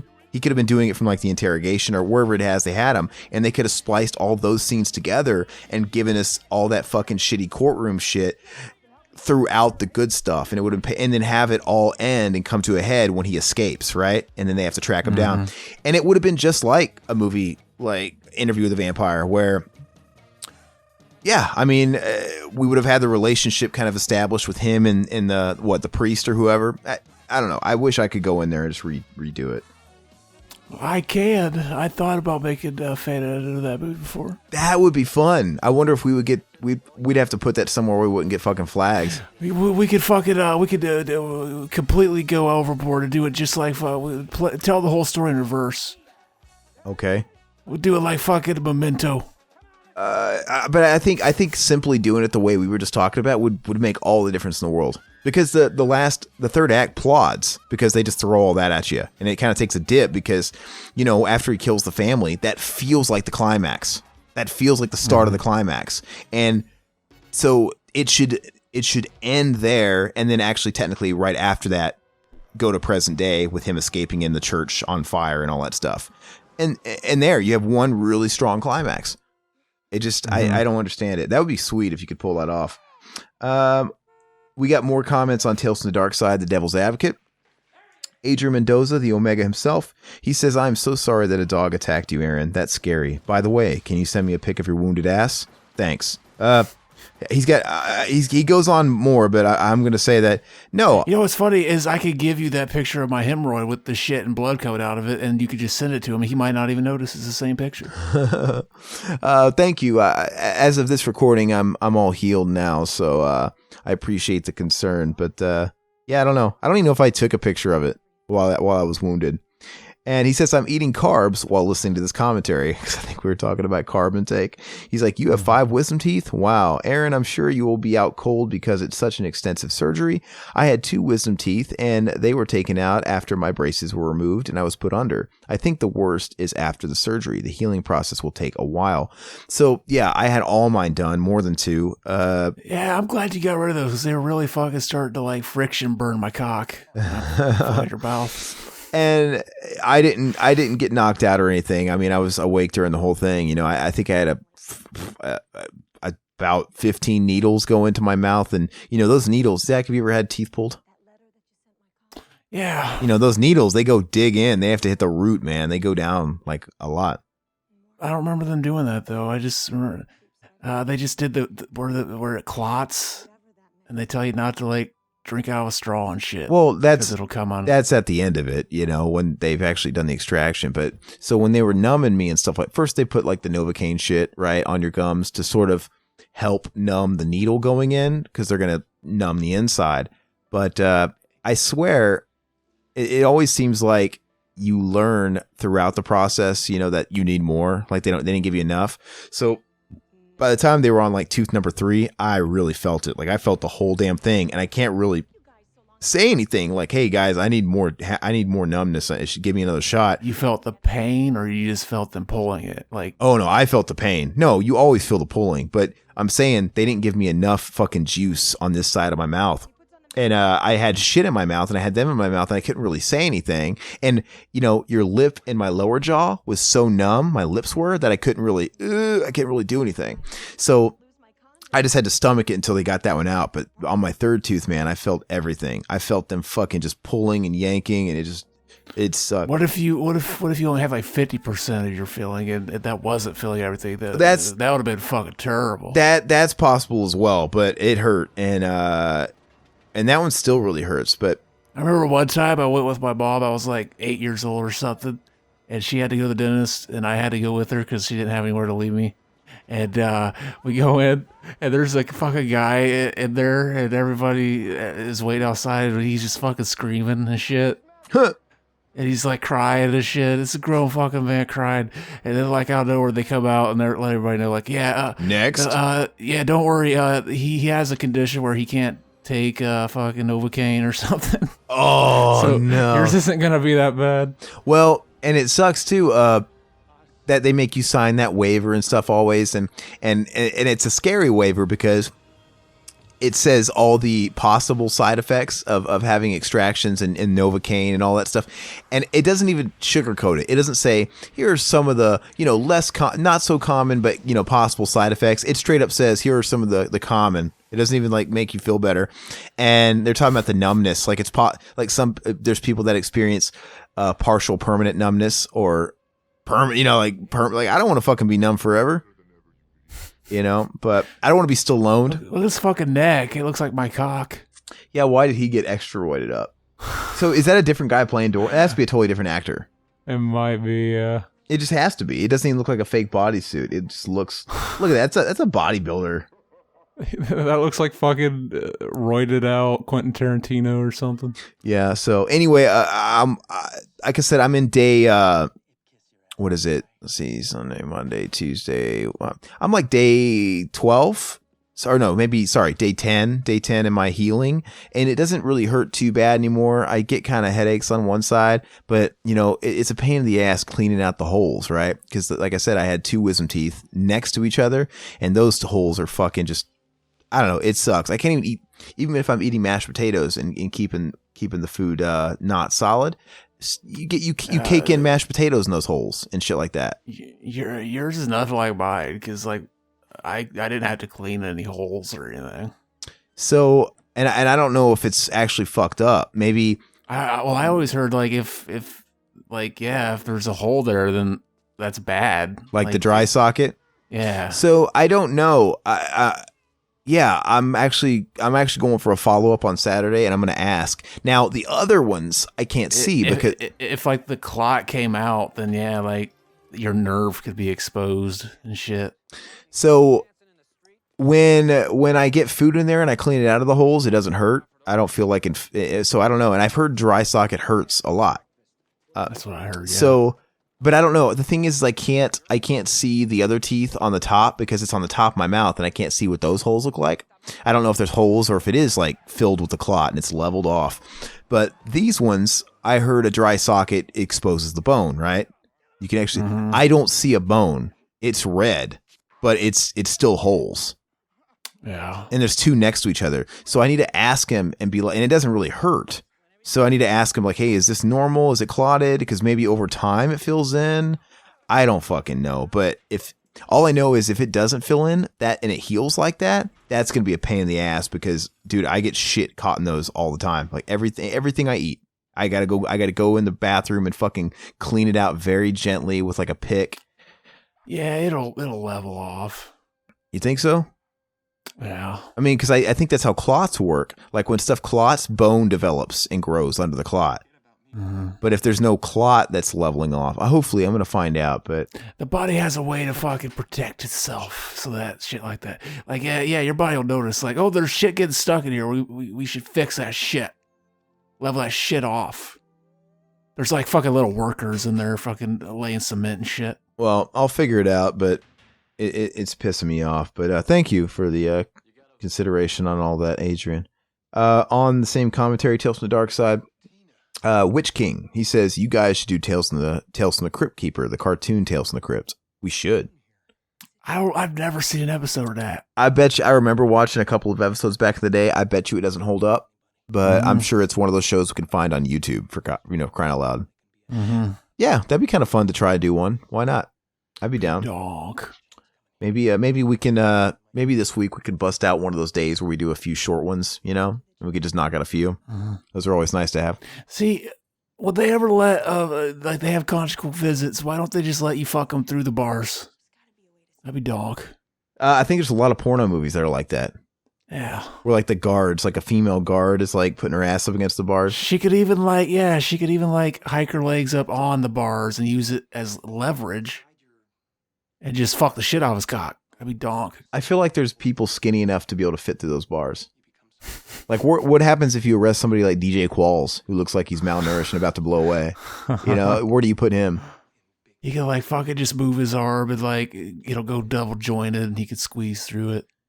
He has to break like his fingers to fit through it. Those weird anomaly people like the guy that played the, you know, that fucking stick slender fucking the crooked man in City. Sorry, what's that fucking movie? Conjuring 2. Like that real guy who's like a stick bug. Mm-hmm. What happens if that guy? You probably can't keep him in cuffs.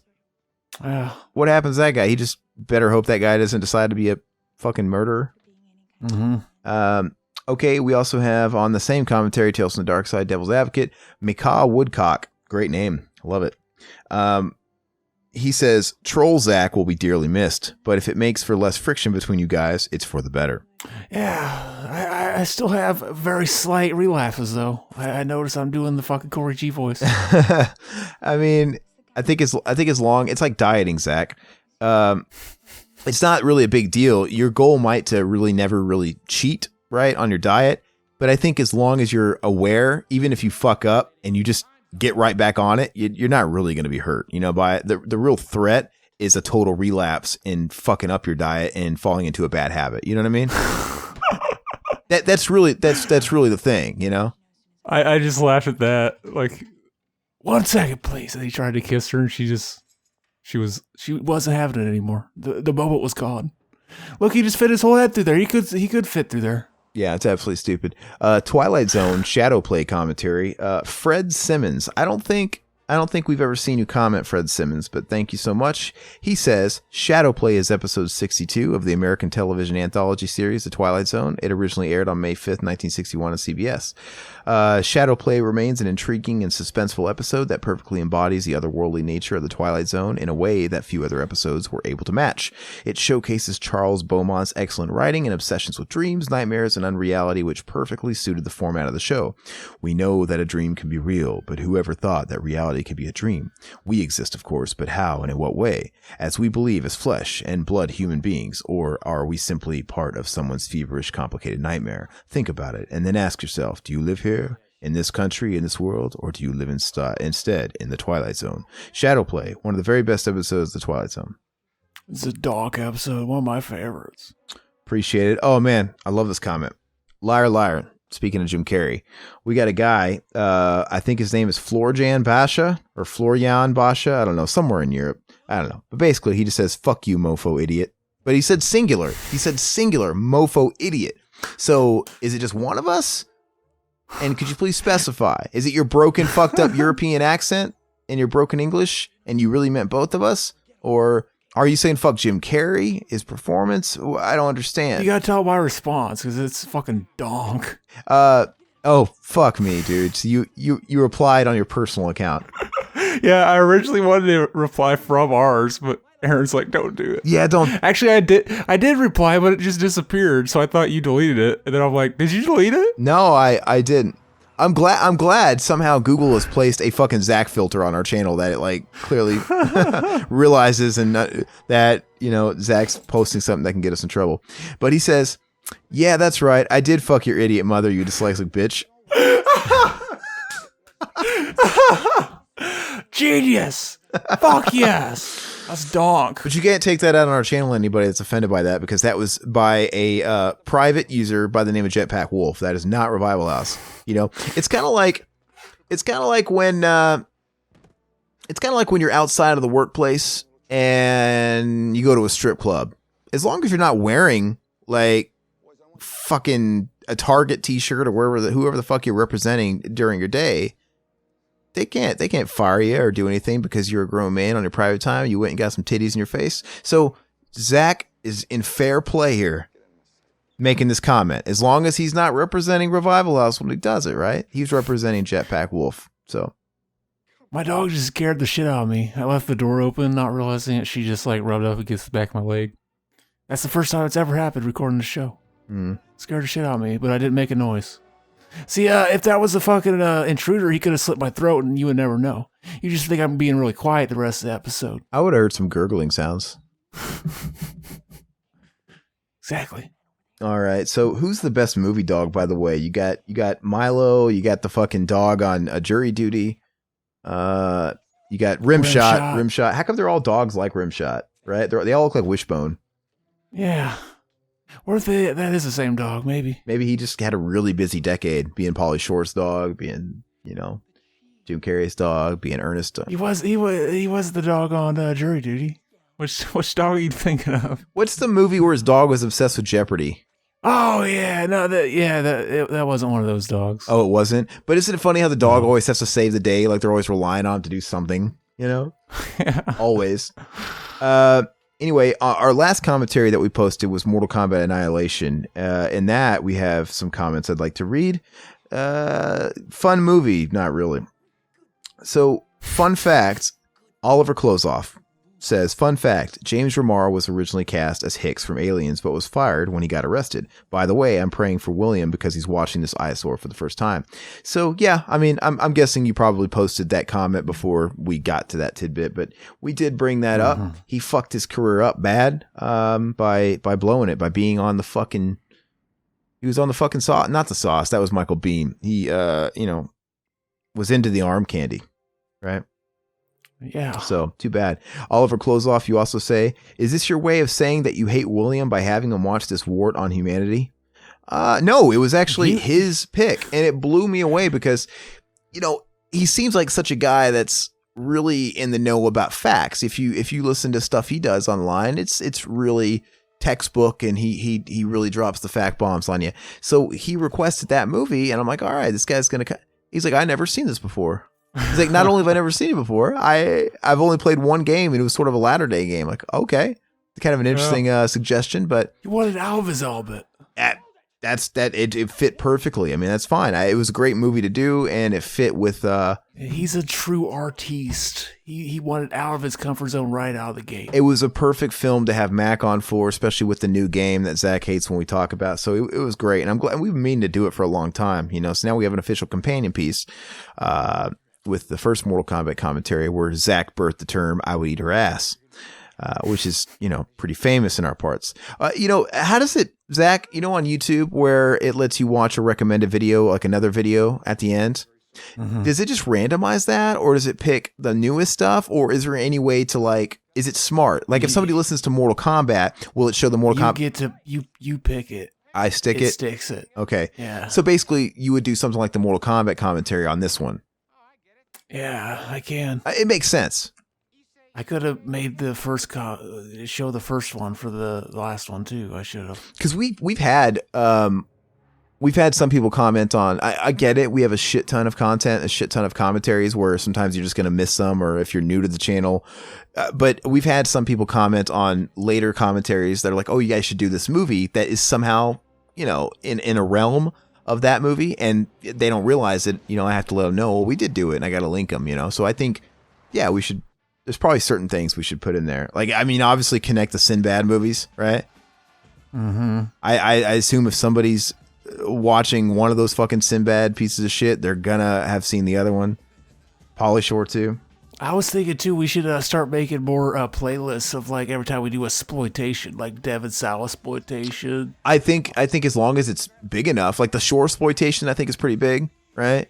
Or like if we've done almost every Halloween movie. That should.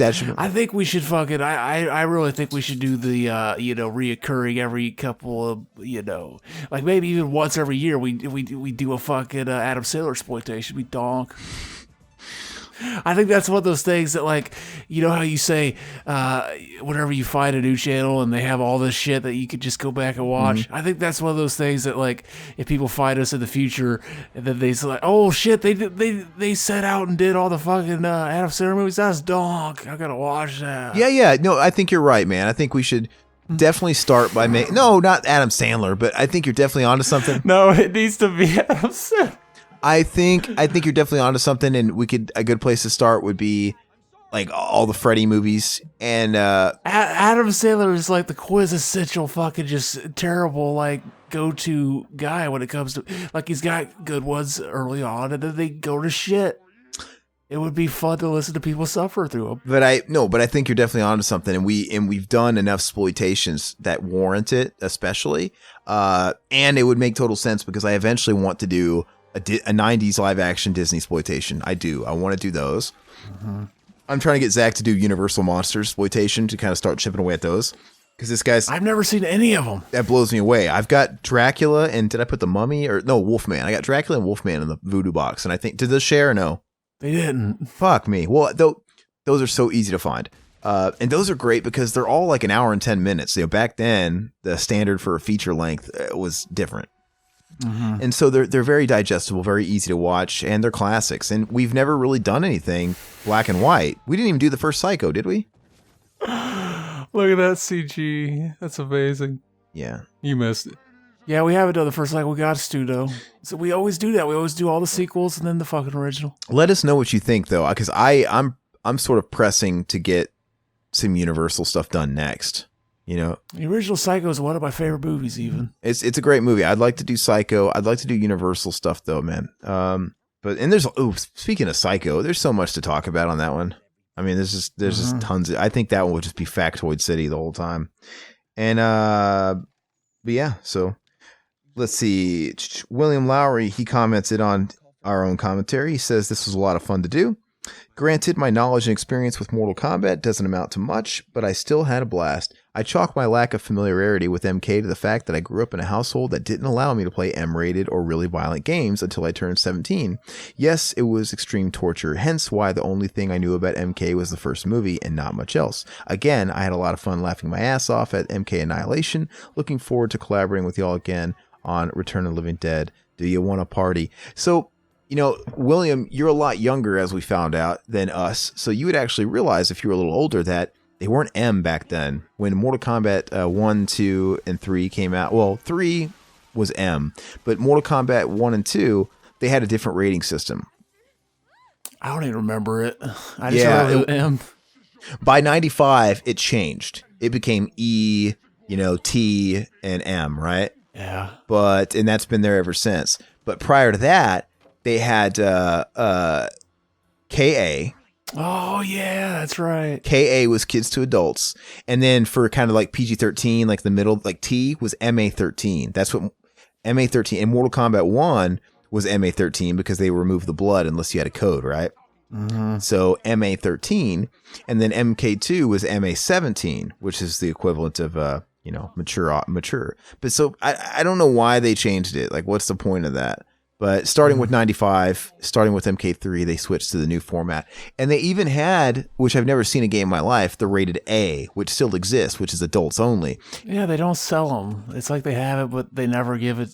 If they do give it, a bunch of fucking stores won't carry it. So if your game gets it, a lot of times they're like, oh, we got to fucking cut some stuff out. So it's got to be stuff you got to import from like Play Asia Online or something that's some really shitty game. Because those games can't be good. If they're available. Remember like the hot coffee mod in Grand Theft Auto San Andreas? No, didn't play it, so no. Well, apparently there was this mod, like if you wooed a girlfriend in Grand Theft Auto San Andreas. You never played Grand Theft Auto I just now realized what you said. What the fuck? Is that what you said?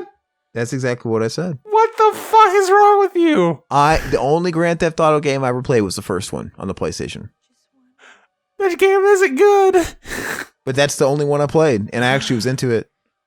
And then you never played 3 or Vice City or San Andreas? When 3 came out, it was all the fucking rage, man. That came out when I was in high school, and just something about it, man. Something about it being so fucking... It was like kind of how I felt when Red Dead 2 came out. It's like everybody's fucking playing it. Everybody won't shut the fuck up about it. I'll play it eventually, but when it dies down, and I just never did, and I just never really gave a fuck about the games. But, when 5 came out, it was really tempting. I'm like, man, that looks really cool. 5 is really good. You should play it. And I just never got around to it. You know what's funny is I wanted to go back and play Vice City recently because it's like, oh, it takes place in the 80s. Why the fuck would you like this? I had to. Did you notice when he took that off, it was like facing the wrong way? Yeah. Is that a fucking continuity? What the fuck? But anyway, yeah, so I went back and played it, and it's one of those things where you can't go back and play it after you get used to, like, San Andreas because, like, oh, now I die when I fucking fall in the water and shit.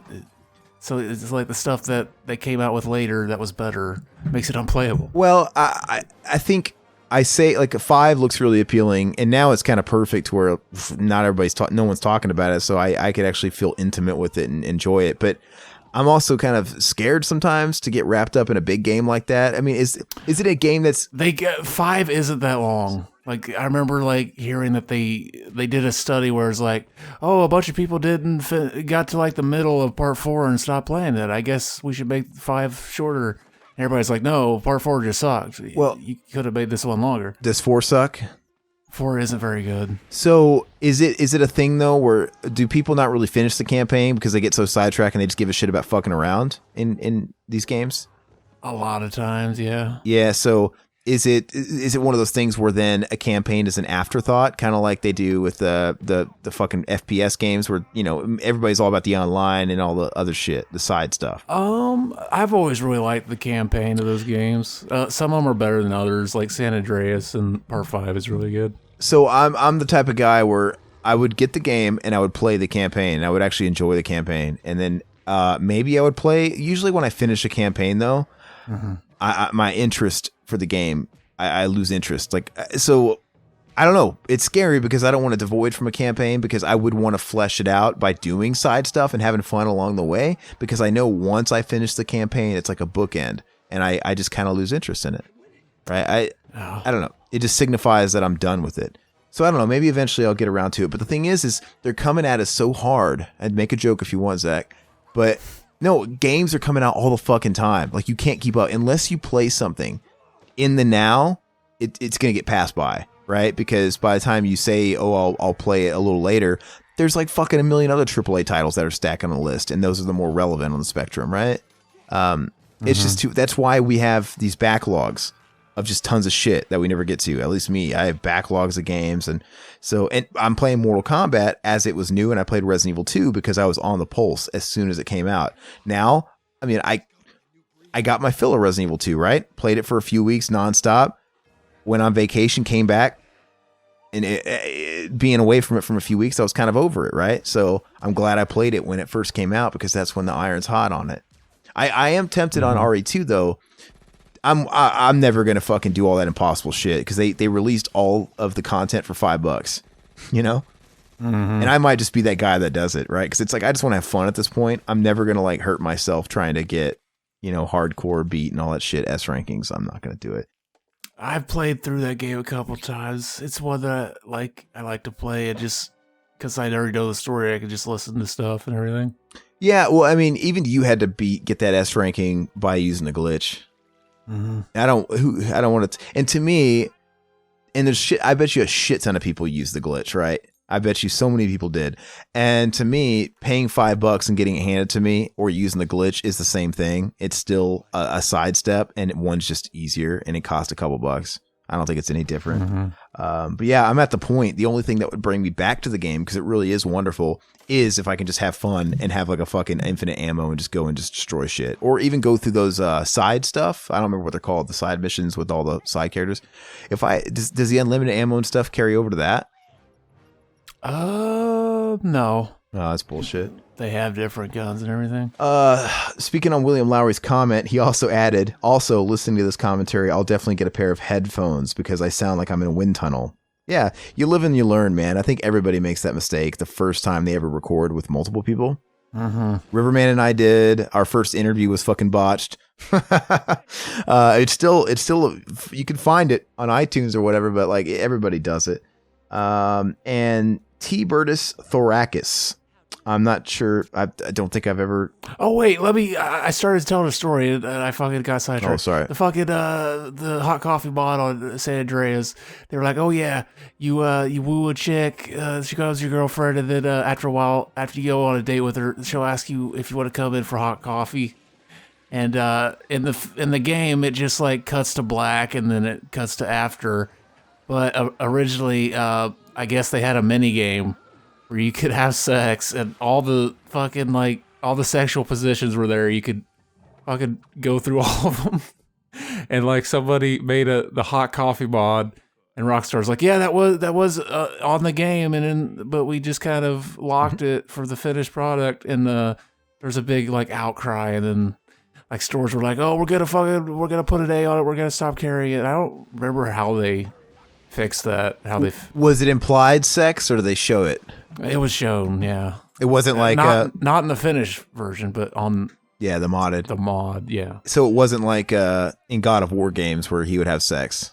Yeah, I remember that was a thing too. Like David Jaffe was like, "Oh, I guess he was bummed because he thought he was doing this really unique thing and pushing boundaries when he put his game out." And like that was a game that came out like just a couple of weeks before the first God of War did or something. I don't know, and I don't really know what the point of that was. I mean, it didn't imply that you got some sort of health from it, but I don't think it did anything. I don't know what it's from. I think it was at the third one that he had the threesome, right? The two chicks, like dude. Those are games I want to go back and revisit, and I will eventually play the new God of War. That's a back burner game I will go to eventually because it's not a big MMO. It's a game that has a start and a finish, and I wanted all the hoopla to die down, and not to mention, unlike Nintendo IPs, those games get cheap. It actually pays to wait. You know, if I don't feel like playing at the time, because I can when I get around to it, I'll pay fucking $20 for it max. So. Because I really do love the first 3 God of War games a lot. So, but no, T. Bertus Thorakis. I think you're a new commenter, so thank you. He's also commenting on the same commentary. He says, here's a little MK thing. Shao Kahn and Raiden and Shinnok are in no way related. It was so stupid to include. You should watch Phalus videos on Mortal Kombat to catch up. That is, if he gets them back up. I don't know who Phalus is, a YouTuber. He was on Channel Awesome for a while. I don't know if he still is. Oh no, I don't think he is. I'm not sure, but I enjoy his videos. He does some good ones. Well, I know that, and we referenced that about how they just kind of shoehorned in this weird fucking family thing, and they're not related at all. It's totally stupid. But thank you so much for listening. And Adrian, you also said good job to Will. Thanks, man. So yeah. And T. Bertus Thorakis, he also commented in a separate post on MK Annihilation. He just says, Revival House, you're alive. And of course I commented, too bad you will die. I mean, I caught on. Adrian Mendoza, looks like you finally got caught up with the Amityville 2, the Possession commentary. Kind of shocked you haven't listened to that one. But he says, great commentary. You guys loved Limp Bizkit. I never got into the Biscuit. I was more of a Beastie Boys fan when I was a teen. Okay, you're going to make us break. It's like, you're not part of the club. You like something better than we did. Look, so I think I'll make an exception to break the troll shtick for a second because I really don't want people to think I really like Limp Bizkit because I don't. It's a fun joke, and they were everywhere. You know, Adrian Mendoza, you might be a couple years older, so maybe that might have something to do with it. But if you were 10 to 13, it's like Korn. Everybody in Nirvana, everybody went through a Nirvana phase, even if you were a little younger. I did. I'm not a huge Nirvana guy, but everybody has that, like, even if it just lasts a month, that period where they just explore all the Nirvana albums, and they might get over it real fast, but I don't know. We're all subject to whatever's huge in the pop culture spectrum. On Mortal Kombat Annihilation, I'll wrap it up with more comments from that one. Witch King says, do Cobra. Do it, pigs. I want to. I want to do a Stallone exploitation so fucking bad. I think Cobra is a brilliant movie to start with. Zach, I need to get him on board. And what's funny is, I'll do it. Yeah, Cobra's fucking great, man. His schlocky movies would work well as commentaries, but the movies like your Rockies and shit like that, those are more like cinema animas. Some of those movies, they'd be tough unless we had enough people on to make it fun. I don't know, but a movie like Rocky, I could talk about so much. Like, to me, I'd rather really dissect it. But give me Cobra, Don't Stop or My Mom Will Shoot. Movies like that, or even Tango and Cash. I love that. Those are great commentary films. So I would like to. Isn't it funny that we started reading these questions in the middle of the movie and now it's over? No, I couldn't think of a better podcast to have all these questions to go over. It killed 45 minutes. I was going to mention that. It killed 45 minutes. So I started reading them at the right time. And so, to be clear, at the beginning of this, I wasn't trolling. I do remember liking this movie. It's not good. It's not that good. It's there. I'd give it a 5 out of 10 now. Yeah. It's just. So, But yeah, no. I think I introduced the questions at the perfect time with 45 minutes left, and then I have a way of pacing this stuff out, so I'm a master at it. So, Mika Woodcock also commented on Mortal Kombat Annihilation. That sounds like a porn star name too, by the way. I know. I'm wondering, is that your real name? Let us know. If it is, I'm jealous, man. You know, my dad was adopted, and my name went from York to Lipscomb. I got the raw end of the deal, so I'm wondering, is your name legit? But anyway, if you all are indeed doing Return of the Living Dead, check out The Smell of Cherries by Jeffrey Godden in 1982. It's a short horror story, one of the best modern. Dan O'Bannon had to have read it immediately before writing his script because it has so many similarities. It has a creepy office exposition scene, much like the film. It's set in Louisville, Kentucky, and has a government dead reanimating chemical cover-up too. I can't find anything online about anyone else noticing this. That sounds a little too close. That sounds extremely close. Are we positive that he doesn't give props to it though? Yeah, it could have been. But it was originally inspired. It could have been one of those things where like, oh, it was originally inspired by the short story, but we changed the name. Who knows? There has to be something there, though. I mean, 100%. I'm not familiar with the book, but I do want to check it out now. But no, 100%. And Adrian Mendoza, we'll end it with you, the Omega. He says, funny commentary. You guys didn't ask William if he was cut or uncut. We fucking failed all of you. Dude, we don't have guests on that much that are like new. You know, we keep the circle really close. So when we do, we forget about the fucking bit we promised we would start. Fuck me, man. William, in the comments, man, if you're listening to this, if you want to be a true team player, if you want to make Adrian Mendoza happy and the listenership happy, you may put in there if you are cut or uncut, and we will announce it on the next episode. But you obviously don't have to feel pressured into doing that, but we need to remember doing that from now on. If we ever do the interview thing, nobody's gonna fucking answer that question. Hey man, listen, I figure we were talking about the only possibility of flirting with, having a celebrity guest on, because I don't think a commentary would work. Like I said, I think it would just fucking neuter the show. But if we had like a pre-interview as the bookends of the actual commentary, that's something we'd have to ask Devin Sawa, right? Are you cut or uncut? Right. And I would be sure to ask them off the record after we've already completed the interview. That way it doesn't like set the wrong tone before we do it. And so after the interview went well and we kind of broke the ice, then I'd be like, hey man, we got this little bit on here. You can do it if you don't, but we're going to ask you if you're cut or uncut. Do you want to go forward with it? That'd be pretty fucking sweet. And then we could, like, if we ever find someone that's uncut, we could add to the bit, like, yeah, will you get circumcised on the show? And we will collect it in our collection of guests. That'd be donk. That is pretty funny. Everybody, I got to say thank you a million times over for all the great comments. Not just because you guys are listening and responsive to what we're putting out, but because, like I said, you killed the last 45 minutes of this shitty movie. And this is the start of our Massploitation. We will be returning with it next week with a special surprise. Hint, hint. It's going to be donk. A very special surprise, hint, hint. And hopefully you guys will be joining in for that one as well. To end with the normal spiel, if you guys are viewing this shit on YouTube, obviously, like and subscribe, share the video with everybody you know, get us out there, click the notification bell so you are aware of everything we post.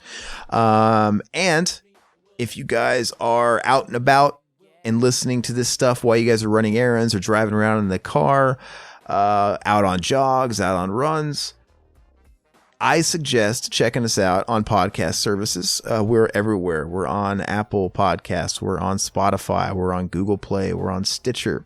Definitely my preferred format of choice. But if you prefer YouTube, that's great. Maybe you could at least click on the links below, because we link every single one of those mediums and formats in the descriptions of all the videos.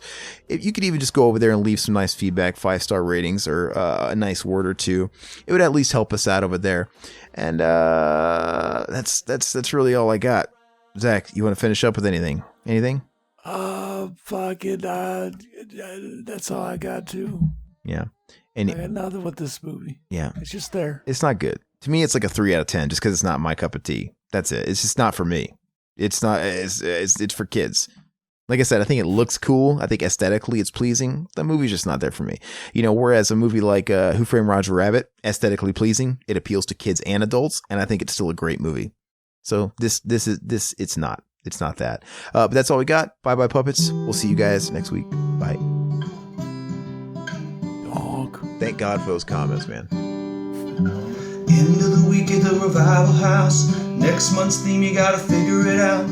Italian zombies or Pauly Shore, a slasher with a knife and the girl next door, and 1 second in, get it all queued up and ready, hit play in 3, 2, 1. Bye bye puppets, Zach Pete and a solo cut band. Couldn't miss Cameron's love and Joshua Scott failed and Riverman's bail. Bye bye puppets.